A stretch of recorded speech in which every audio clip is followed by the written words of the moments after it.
새벽 5시 김정심은 잠에서 깨어났다. 70이 넘은 몸이지만 여전히 새벽잠이 없었다. 한평생 새벽부터 밤늦게까지 한정식집을 운영하며 몸에 밴 습관이었다. 하지만 이제는 일어날 이유가 없었다. 남도밥상의 문을 닫은 지 벌써 석 달이 지났으니까. 빈집 안은 고요했다. 예전 같으면 벌써 부엌에서 쌀을 씻고 국물을 우리느라 분주했을 텐데 이제는 혼자 마실 보리차 한 잔 끓이는 것이 전부였다. 정심은 창문을 열어 차가운 새벽 공기를 마셨다. 골목 저편으로 보이는 남도밥상 간판이 아직 그대로 걸려 있었다. 새 주인이 아직 정하지 못했다고 했는데 어쩐지 다행스러웠다.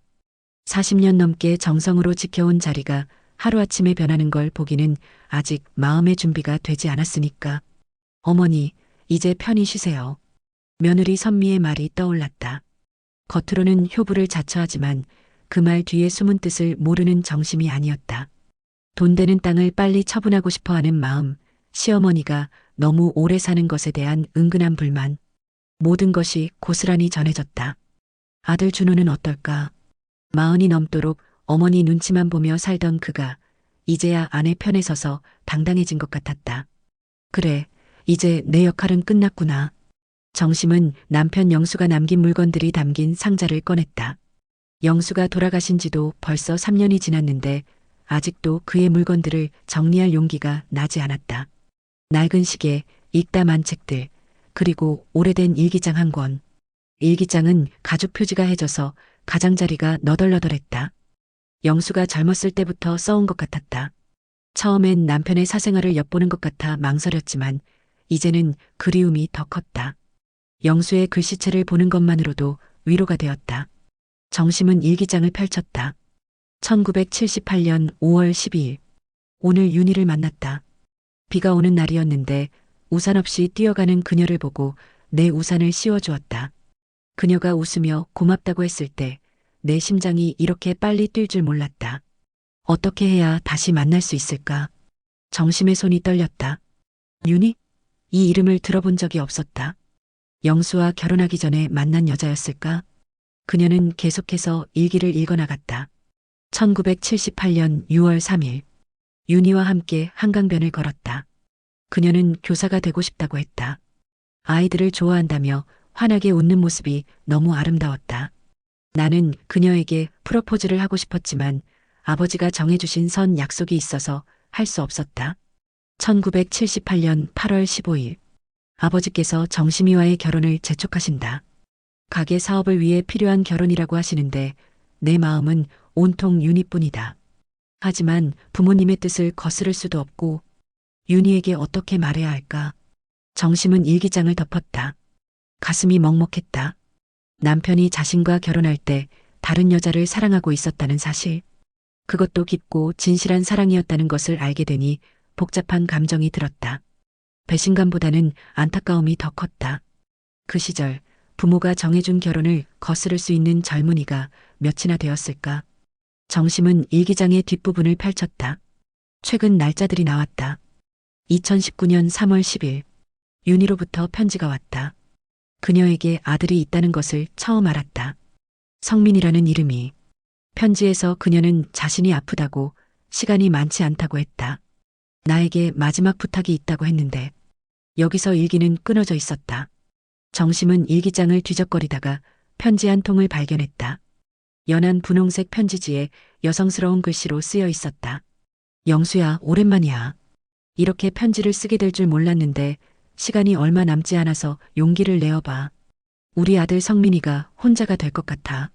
성민이 아버지가 죽기 전에 이상한 계약서를 남겼는데 혹시 무슨 일이 생기면 당신의 아들에게 부탁하고 싶어. 성민이가 외롭지 않게 해줘.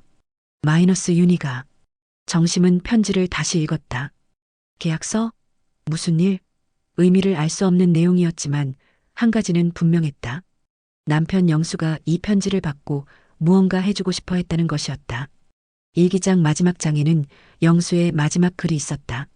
2020년 1월 5일. 건강이 나빠져서 더 이상 일기를 쓰기 힘들다.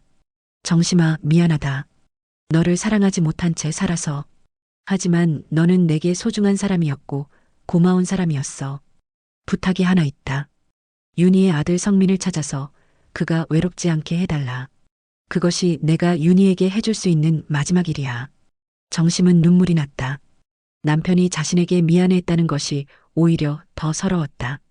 40여 년 함께 살면서 영수는 좋은 남편이었고 좋은 아버지였다. 첫사랑을 잊지 못했다고 해서 그것이 변하는 건 아니었다. 오히려 지금은 남편의 마지막 부탁을 들어주고 싶었다. 그것이 남편에 대한 마지막 사랑의 표현일 수도 있었다. 성민. 정심은 그 이름을 중얼거렸다. 남편의 첫사랑이 낳은 아들. 이제는 혼자가 되었을 그 젊은이. 어떻게 찾을 수 있을까? 그리고 찾는다고 해서 반가워할까? 하지만 정심은 마음을 정했다. 남편의 마지막 소원을 이루어주고 싶었다. 그리고 어쩐지 예감이 들었다. 이 일이 단순하지 않을 것이라는. 편지에 나온 이상한 계약서와 무슨 일이라는 표현이 계속 마음에 걸렸다. 정심은 일기장과 편지를 소중히 챙겨두었다.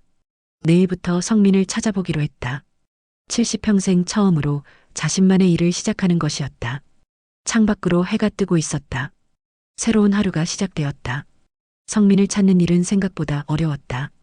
정심은 동사무소, 전화번호부, 심지어 옛날 단골 손님들까지 수소문해봤지만 소득이 없었다. 윤이라는 이름만으로는 너무 막연했다. 게다가 이미 고인이 되었다면 더욱 찾기 힘들 터였다. 일주일째 헛걸음을 하던 어느 날 정심은 우연히 동네 미용실에서 실마리를 찾았다.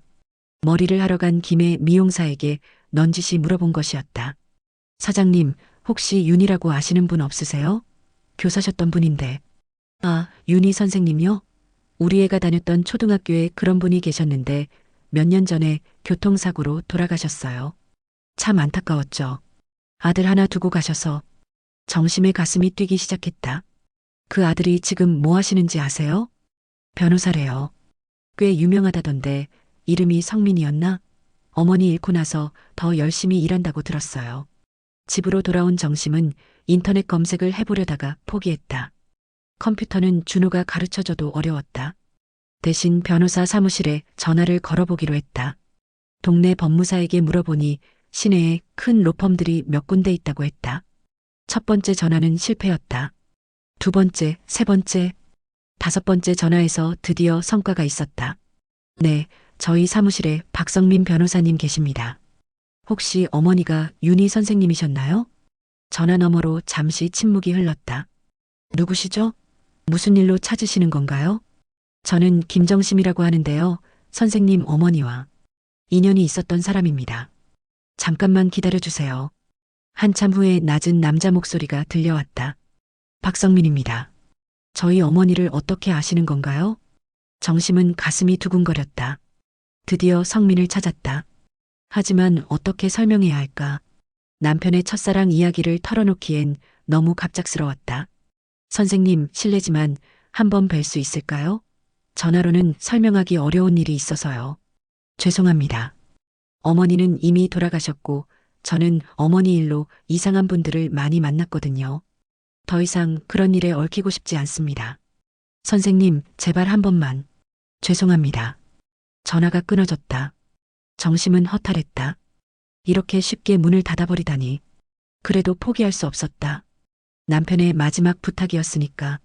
정심은 성민의 법무법인을 찾아갔다. 고층 빌딩 안에 번듯한 사무실이었다. 접수대의 젊은 여직원이 정중하게 말했다. 어르신, 변호사님이 면회를 사양하신다고 했는데요. 이 편지만이라도 전해주세요. 정심은 미리 준비한 편지를 내밀었다. 남편의 일기장에서 찾은 윤희의 편지를 복사한 것이었다. 이것만 보시면 저를 만나실 거예요. 1시간을 기다렸다. 마침내 30대 초반으로 보이는 키 큰 남자가 나타났다. 차가운 인상이었지만 눈가에는 피로가 역력했다. 할머니가 김정심 씨시군요. 네, 맞습니다. 이 편지가 진짜 저희 어머니가 쓴 건가요? 그럴 거예요. 제 남편 영수가 받았던 편지거든요. 성민의 표정이 굳어졌다. 영수라고 하셨나요? 네. 김영수였습니다. 성민은 잠시 말이 없었다. 그러더니 갑자기 목소리를 높였다. 그 김영수의 가족이세요? 그럼 아들도 있겠네요? 네, 준호라는 아들이. 김준호. 성민의 얼굴이 일그러졌다. 정심은 놀라서 물러섰다. 선생님, 무슨 일이세요? 할머니는 모르시는군요. 그 김준호가 뭘 했는지. 제 아들이 뭘 했다는 거죠? 성민은 주먹을 꽉 쥐었다가 풀었다. 그리고는 차가운 목소리로 말했다. 저희 어머니를 죽였어요. 정심은 순간 어지러워서 벽에 기댔다. 무슨 소리예요? 교통사고라고 했죠? 사고가 아니었어요. 김준호가 저희 어머니를 죽음으로 몰아넣은 거예요. 그럴 리가. 제 아들이 그럴 리가 없어요. 할머니, 세상 모든 어머니들이 그렇게 말해요. 우리 아들이 그럴 리 없다고. 하지만 현실은 다르거든요. 정심은 다리에 힘이 빠져 의자에 주저앉았다. 성민은 그런 그녀를 보더니 조금 누그러진 목소리로 말했다. 할머니, 집에 가세요. 이 일에 더 이상 관여하지 마시고요. 성민아, 저를 그렇게 부르지 마세요. 우리는 남이에요. 성민은 돌아서서 사라졌다. 정심은 한참 동안 그 자리에 앉아 있었다. 아들이 사람을 죽였다고? 그것도 남편의 첫사랑을? 말도 안 되는 일이었다. 집에 돌아온 정심은 곧바로 준호에게 전화를 걸었다. 준호야, 엄마야. 네, 엄마. 무슨 일이세요? 너 박성민이라는 사람 알아? 전화 너머로 침묵이 흘렀다. 그 침묵이 정심의 가슴을 철렁하게 만들었다. 준호야, 대답해봐. 엄마, 왜 그런 사람 이름을 알고 계세요? 알긴 뭘 알아. 내 아버지 유품 정리하다가 알게 됐어. 그런데 그 사람이 너한테 이상한 소리를 하더구나. 엄마, 그 사람 말 믿으시면 안 돼요. 정신병자예요. 뭐라고? 정신병자라고? 엄마, 복잡한 일이니까 신경 쓰지 마세요. 제가 다 알아서 할게요. 준호야, 엄마한테 숨기는 거 있니? 없어요. 엄마, 선미가 찾는다니까 끊을게요. 전화가 끊어졌다. 정심은 불안했다. 아들의 목소리에서 뭔가 불편한 기색을 느꼈다. 그리고 성민의 말이 계속 머릿속을 맴돌았다. 이틀 후 정심은 다시 성민의 사무실을 찾았다. 이번에는 거절당할 각오를 하고 갔다. 성민 변호사님께 이것 좀 전해주세요. 정심은 남편의 일기장을 통째로 가져왔다. 그리고 1시간을 기다렸다. 이번에는 성민이 직접 로비로 내려왔다. 얼굴에는 복잡한 표정이 어려 있었다. 할머니, 정말로 김준호가 뭘 했는지 모르세요? 모릅니다. 그래서 알고 싶어요. 성민은 한숨을 쉬었다. 할머니가 알게 되면 많이 힘드실 텐데요. 괜찮습니다. 말해주세요. 좋아요. 하지만 여기서는 안 되고 다른 곳에서 얘기해요. 둘은 근처 조용한 카페로 갔다. 성민은 커피를 주문한 후 무거운 입을 열었다. 할머니, 제 아버지가 누군지 아세요? 영수가 일기에 쓰지 않았어서. 제 아버지는 보험회사 직원이었어요. 어머니와 결혼하기 전에 사망했죠. 그런데 죽기 전에 어머니 명의로 거액의 생명보험을 들어놨어요. 정심은 조용히 들었다. 문제는 그 보험금의 수혜자가 김영수 씨, 그러니까 할머니 남편으로 되어 있었다는 거예요. 아마 제 아버지가 김영수 씨와 친구였나 봐요. 그래서 김영수 씨가 돌아가신 후 그 권리가 아들인 김준호에게 넘어갔어요. 그래서 김준호가 저를 찾아왔죠. 성민의 목소리가 차가워졌다. 보험금을 내놓으라고요. 법적으로는 맞는 말이었어요. 하지만 저는 거절했어요. 그 돈은 어머니가 받아야 할 돈이라고 생각했거든요. 그래서 어쩌게 됐나요? 김준호가 어머니를 협박했어요. 법적으로 소송을 걸겠다고. 그러면 어머니도 저도 힘들어질 거라고요. 정심의 얼굴이 창백해졌다. 어머니는 겁이 많으신 분이었어요. 그 스트레스를 견디지 못하셨죠. 불면증에 우울증까지 오셔서 약을 드시기 시작했어요. 설마 그날도 약을 드시고 운전을 하셨어요. 판단력이 흐려진 상태에서 사고가 났죠. 경찰은 단순 사고라고 했지만 저는 알고 있어요. 김준호가 어머니를 그렇게 만든 거라는 걸. 정심은 말을 할 수 없었다. 아들이 직접적으로 사람을 죽이지는 않았지만 그 죽음의 원인을 제공했다는 것이었다. 할머니, 이제 아시겠어요? 저와 김준호 사이에는 강이 있어요. 건널 수 없는 강이요. 정심은 눈물이 났다. 남편의 마지막 부탁을 들어주려고 했는데 오히려 더 큰 비극을 알게 되었다. 성민아, 미안해. 할머니가 미안해할 일은 아니에요. 하지만 이제 아시죠? 우리는 만나서는 안 되는 사이라는 걸. 성민이 자리에서 일어났다. 할머니, 다시는 저를 찾지 마세요. 그리고 김준호에게 말해주세요. 저는 포기하지 않을 거라고요. 성민아, 잠깐. 하지만 성민은 이미 카페 문을 나서고 있었다. 정심은 혼자 남아 식어버린 커피를 바라보았다. 남편의 첫사랑을 위한 작은 선의가 이렇게 큰 비극과 마주치게 될 줄 몰랐다. 그리고 무엇보다 자신의 아들이 그 비극의 한가운데 있다는 사실이 가장 고통스러웠다. 이제 어떻게 해야 할까? 아들을 믿어야 할까? 성민의 말을 믿어야 할까? 하지만 성민의 눈에서 본 분노와 슬픔은 거짓으로 보이지 않았다. 정심은 결심했다. 진실이 무엇인지 정확히 알아보겠다고. 그것이 아무리 아프더라도. 집에 돌아온 정심은 밥을 먹을 수가 없었다. 성민의 말이 계속 머릿속을 맴돌았다. 아들이 정말 그런 일을 했을까? 직접 손을 대지는 않았어도 한 사람의 죽음에 책임이 있다는 것. 생각만 해도 숨이 막혔다. 정심은 준호의 어릴 적 사진을 꺼내보았다. 초등학교 운동회에서 달리기 1등을 한 날 환하게 웃고 있는 모습이었다. 그때는 자랑스러운 아들이었다. 공부도 곧잘하고 어머니 말도 잘 듣고. 언제부터 이렇게 변한 걸까? 결혼한 후 며느리 선미의 영향을 받기 시작하면서였다. 선미는 처음부터 시어머니를 달갑지 않게 여겼다. 변호사인 자신과 평범한 식당 운영자인 시어머니 사이의 격차를 의식하는 듯했다. 어머니, 이제 시대가 바뀌었어요. 예전 방식으로는 안 돼요. 선미가 자주 하던 말이었다. 그럴 때마다 준호는 아무 말도 하지 않았다. 아내 편도 어머니 편도 들지 않으며 애매한 태도로 일관했다. 정심은 준호에게 직접 물어보기로 했다. 진실을 알고 싶었다. 다음 날 저녁 정심은 준호네 집으로 갔다. 아파트 15층의 넓은 거실에는 비싼 가구들이 놓여 있었다. 선미가 골라온 것들이었다. 어머니, 갑자기 왜 오셨어요? 선미가 인상을 찌푸리며 말했다. 평소보다 차가운 톤이었다. 준호 있나? 회사에서 늦는다고 했어요. 무슨 일이세요? 없어. 그냥 아들 얼굴 보고 싶어서. 선미는 거실 소파에 앉더니 다리를 꼬았다. 어머니, 혹시 이상한 사람들과 만나고 다니시는 거 아니죠? 이상한 사람? 준호가 그러던데 어머니가 박성민이라는 사람을 찾아다닌다고요. 정심은 가슴이 뜨끔했다. 준호가 선미에게 말했구나. 그 사람이 왜 이상한 사람이야? 어머니, 그 사람 정신병자예요. 자기 어머니 죽은 걸 가지고 우리 준호를 괴롭히려고 하는 사람이라고요. 정신병자라고? 누가 그렇게 말했는데? 준호가 그러던데요. 어머니, 괜히 그런 사람한테 휘둘리지 마세요. 정심은 선미의 말이 석연치 않았다. 성미는 정상적인 사람으로 보였다. 슬프고 분노에 차 있긴 했지만 정신병자는 아니었다. 선미야, 정확히 무슨 일이 있었던 거야? 어머니가 알 일 아니에요. 준호가 알아서 처리할 거니까 걱정 마세요. 그때 현관문이 열리며 준호가 들어왔다. 평소보다 늦은 시간이었는데 얼굴이 피곤해 보였다. 엄마, 왜 오셨어요? 준호야, 앉아봐. 엄마가 물어볼 게 있어. 준호는 선미와 눈을 마주쳤다. 뭔가 신호를 주고받는 것 같았다. 엄마, 무슨 일이세요?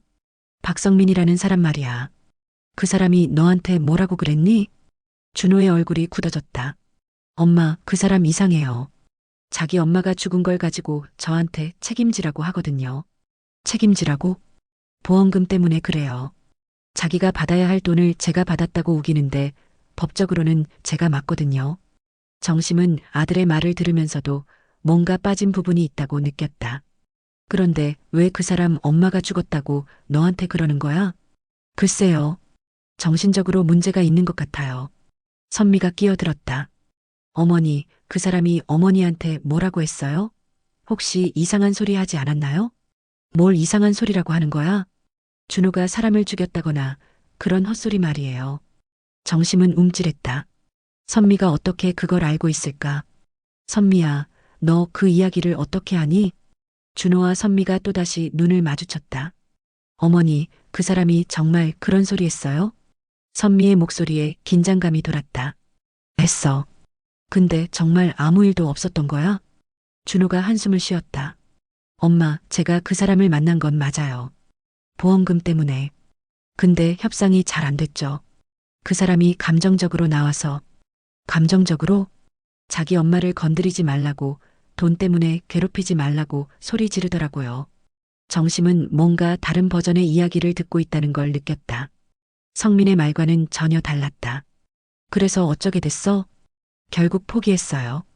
법적으로는 제가 맞지만 그렇게까지 할 필요는 없다고 생각해서. 언제 포기했는데?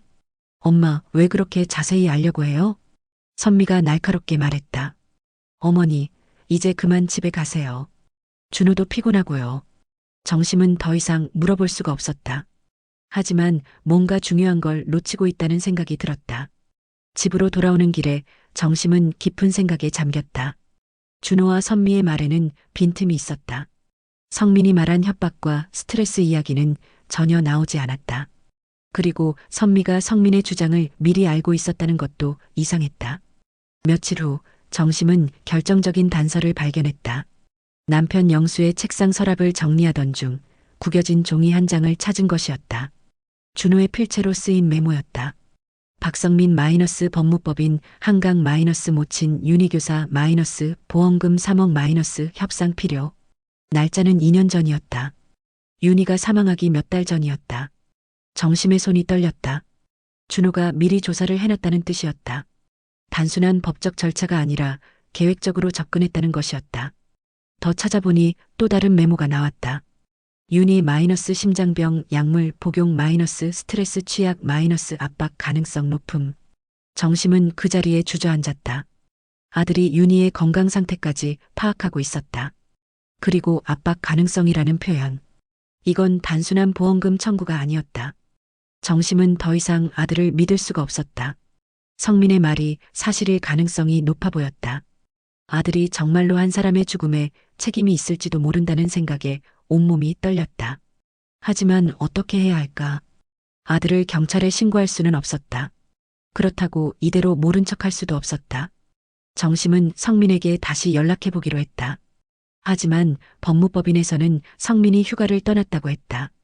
언제 돌아오는지도 모른다고 했다. 일주일이 지났다. 정심은 잠을 제대로 잘 수 없었다.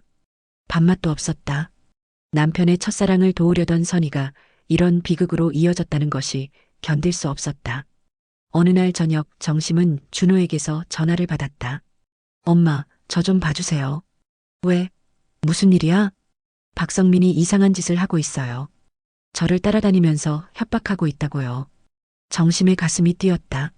그래서 경찰에 신고하려고 하는데 엄마가 그 사람과 만났다는 걸 알면 복잡해질 것 같아서요. 준호야, 너 정말 그 사람 엄마한테 아무것도 안 했니? 전화 너머로 긴 침묵이 흘렀다. 엄마, 왜 그런 말씀을 하세요? 대답해봐. 정말 아무것도 안 했냐고. 법적인 절차만 밟았어요. 법적인 절차가 뭐야? 엄마, 너무 자세히 알려고 하지 마세요. 복잡한 일이에요. 정심은 더 이상 참을 수가 없었다. 준호야, 엄마한테 거짓말하지 마라.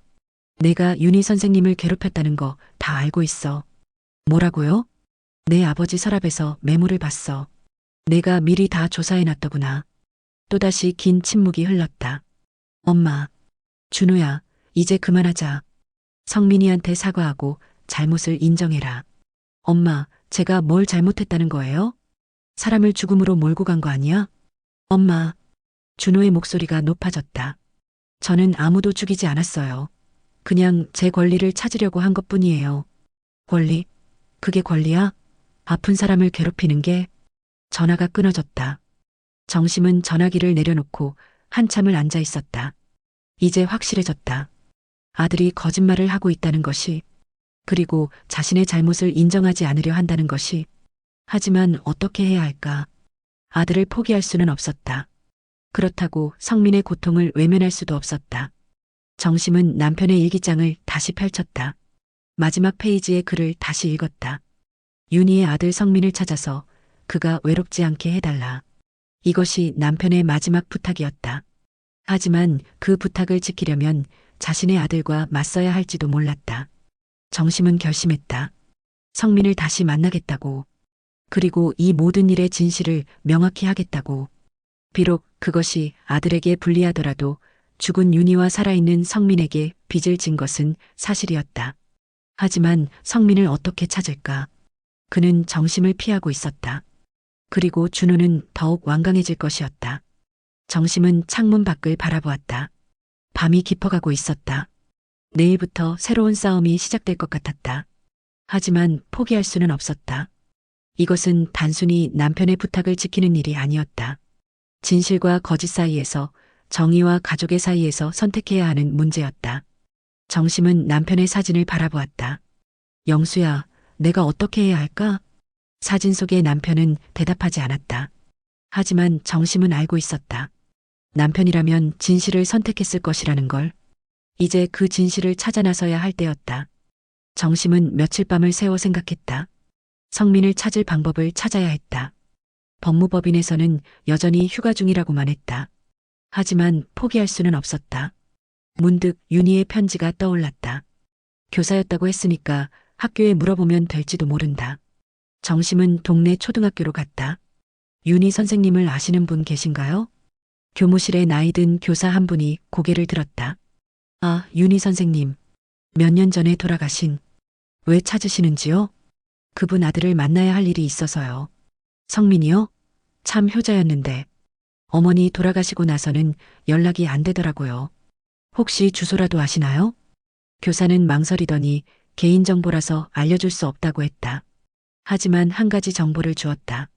성민이가 가끔 어머니 성묘를 간다고 들었어요. 망우리 공원묘지에 계시거든요. 정심은 희망을 찾았다. 성묘를 간다면 언젠가 만날 수 있을 것이다.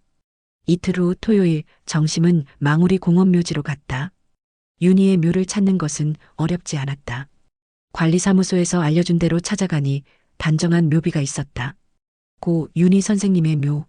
정심은 묘비 앞에 무릎을 꿇었다. 꽃 한 다발을 놓고 합장했다. 윤희 선생님, 처음 뵙겠습니다. 김영수의 아내 정심입니다. 바람이 불었다. 마치 대답하는 것 같았다.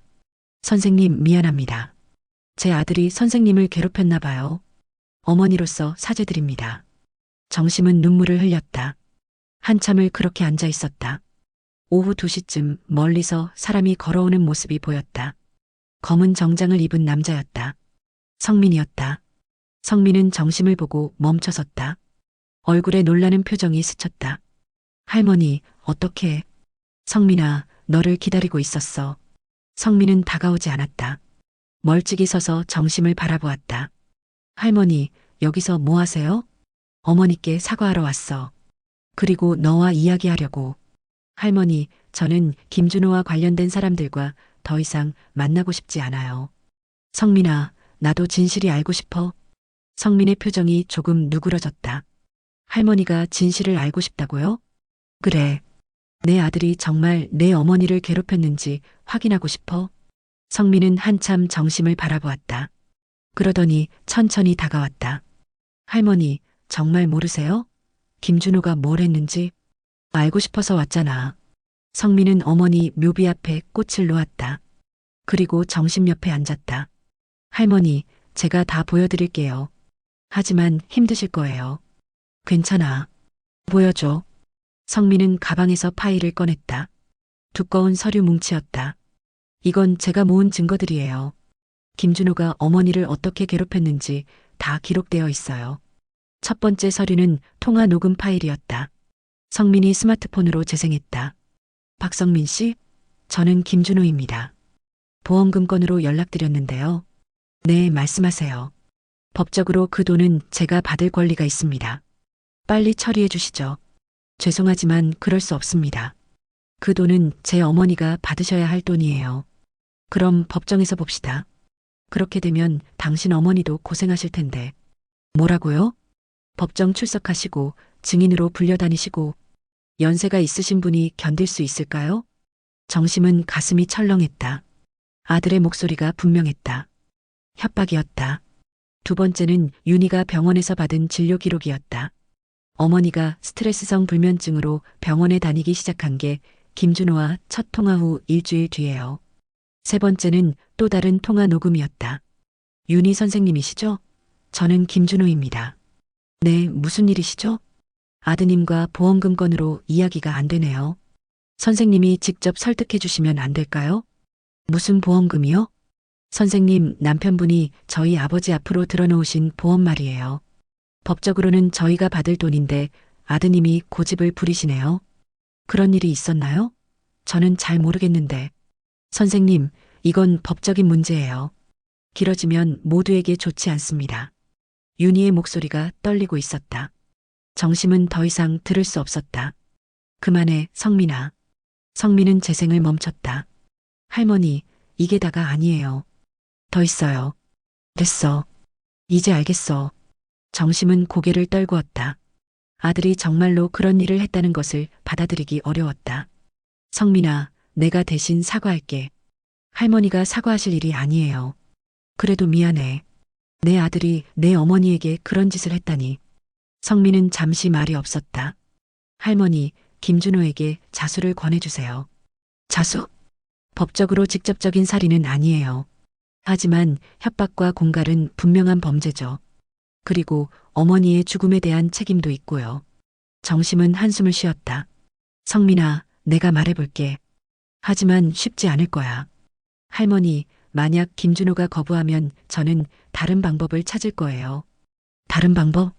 법적 대응이요. 제가 변호사니까 방법은 있어요. 정심은 성민의 결의에 찬 눈빛을 보았다. 이 젊은이는 어머니를 위해 끝까지 싸울 작정이었다. 성민아, 시간을 좀 줘. 내가 준호를 설득해 볼 테니까.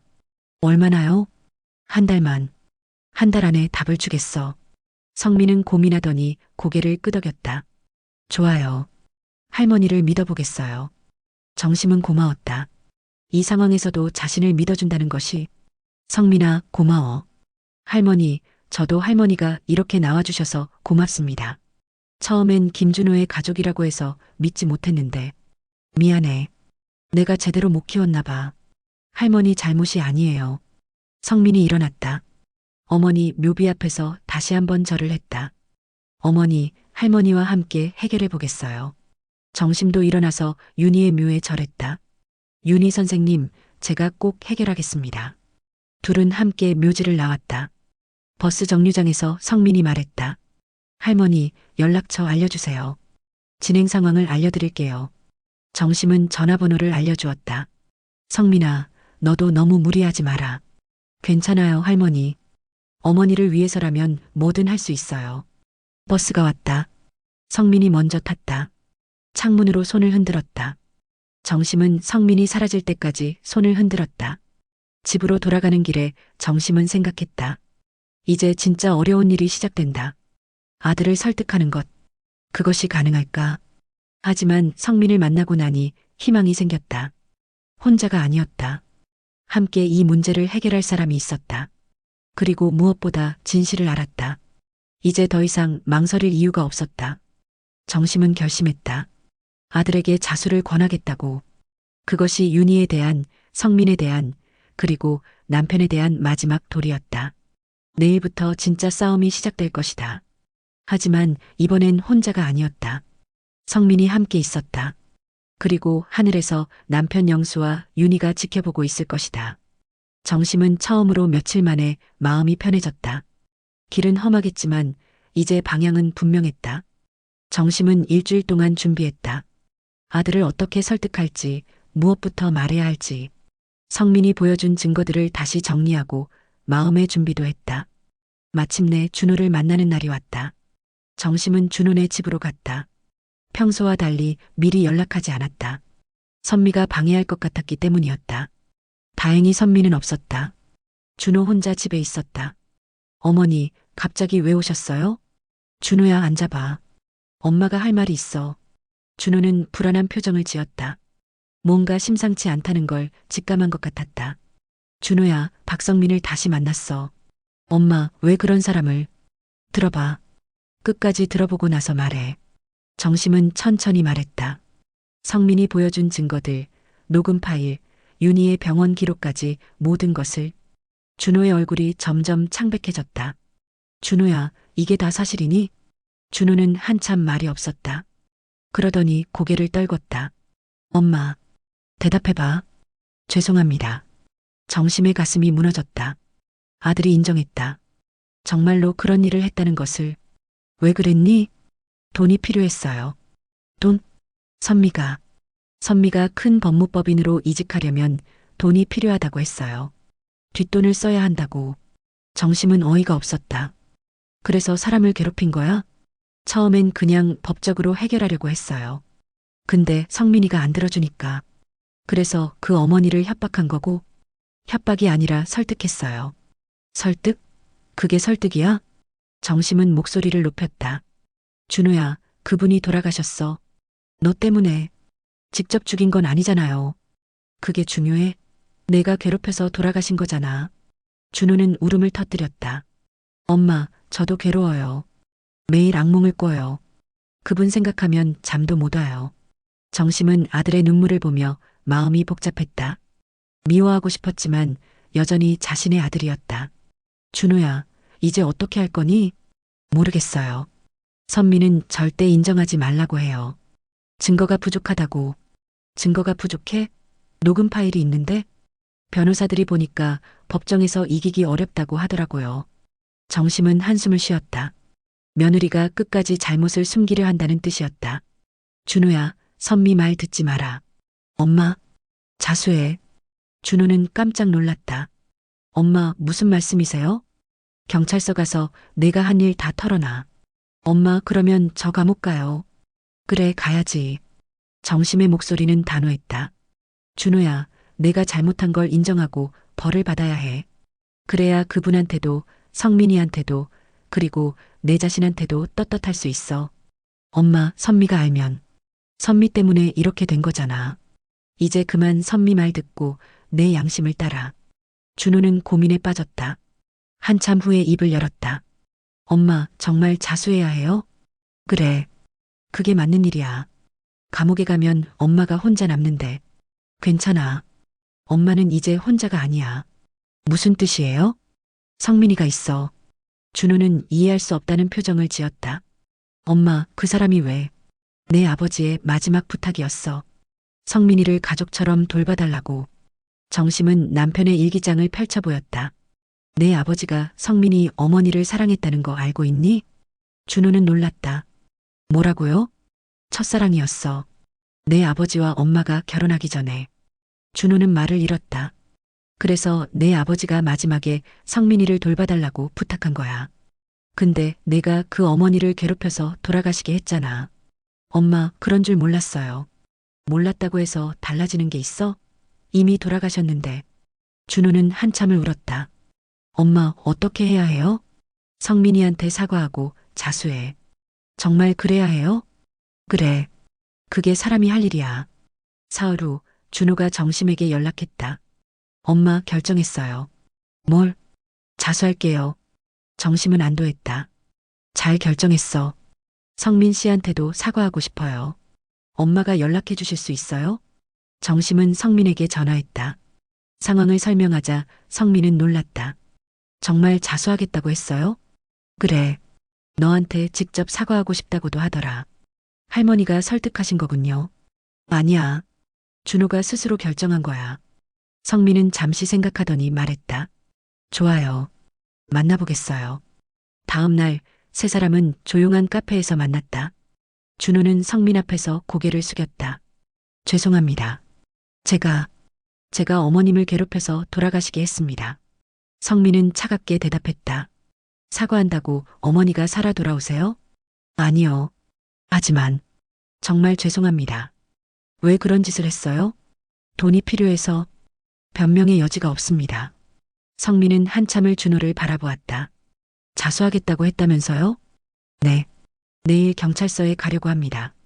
감옥에 갈 각오도 되어 있고요. 네. 성민의 표정이 조금 누그러졌다. 김준호 씨, 진심으로 반성하는 거죠? 네. 매일 괴로웠습니다. 어머님 생각하면 잠도 못 왔어요. 그럼 앞으로 어떻게 살 건가요? 감옥에서 나오면 어머님 묘에 찾아뵙겠습니다. 그리고 평생 죄를 짊어지고 살겠습니다. 성민은 고개를 끄덕였다. 알겠어요. 용서는 쉽지 않겠지만 노력해 보겠어요. 정심은 두 사람을 보며 눈물을 흘렸다. 늦었지만 잘못을 인정하는 아들, 그리고 그것을 받아들이려는 성민. 성민아, 고마워. 할머니, 제가 더 고마워요. 할머니가 아니었으면 이렇게 될 수 없었을 거예요. 준호가 자수한 후 법정에서 3년형을 선고받았다.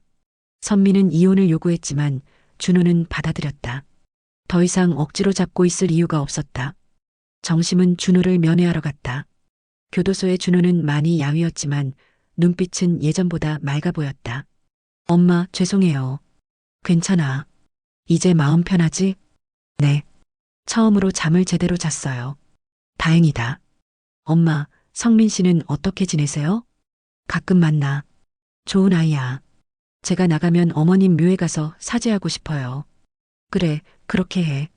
면회를 마치고 나오는 길에 정심은 성민을 만났다. 성민도 준호를 면회하러 온 것이었다. 성민아, 내가 왜? 할머니, 저도 한번 만나봐야겠다고 생각했어요. 고마워. 몇 달 후 정심과 성민은 윤희의 묘를 함께 찾았다. 이제는 자주 같이 오는 일이 되었다. 어머니, 이제 괜찮아요. 할머니가 계시니까 외롭지 않아요. 성민이 묘비에 대고 말했다. 정심도 합장하고 말했다. 윤희 선생님, 이제 안심하세요. 성민이 잘 돌볼게요. 둘은 묘지를 나와 함께 저녁을 먹었다. 성민이 할머니의 집에서 먹는 된장찌개를 좋아했다. 할머니, 맛있어요. 많이 먹어. 너무 말랐어. 할머니가 해주시는 음식이 엄마 음식보다 맛있어요. 그럼 자주 와서 먹어. 네, 그럴게요. 성민은 이제 정말 가족 같았다. 일주일에 2번은 할머니 집에 와서 밥을 먹고 안부를 물었다. 정심은 행복했다. 아들을 잃었지만 새로운 아들을 얻었다. 남편 영수의 마지막 부탁도 지킬 수 있었다. 어느 일요일 오후 성민이 할머니 집에 와서 청소를 도와주고 있었다. 정심은 그런 성민을 보며 뿌듯했다. 성민아, 네 할머니. 고마워. 내 곁에 있어줘서. 할머니, 저야말로 고마워요. 할머니 덕분에 정말 가족을 얻었어요. 우리 진짜 가족이지? 네 할머니. 진짜 가족이에요. 해가 지고 있었다. 창문으로 들어오는 석양이 두 사람을 따뜻하게 비췄다. 정심은 생각했다. 인생은 참 모를 일이다. 남편의 첫사랑을 위한 작은 선의가 이렇게 큰 선물을 가져다 줄 줄 몰랐다. 물론 아픈 과정이었다. 아들의 죄를 알게 되고 며느리와 멀어지고 한때는 절망했다. 하지만 그 모든 것을 통해 진짜 가족을 만났다. 혈연은 아니지만 마음으로 이어진 가족을. 영수야, 고마워. 내 덕분에 좋은 아들을 얻었어. 정심은 마음속으로 남편에게 말했다. 그리고 성민을 바라보았다. 이제는 진짜 아들 같았다. 성민아, 내일 뭐해? 별일 없어요, 할머니. 그럼 같이 시장 가자. 내가 좋아하는 갈비찜 해줄게.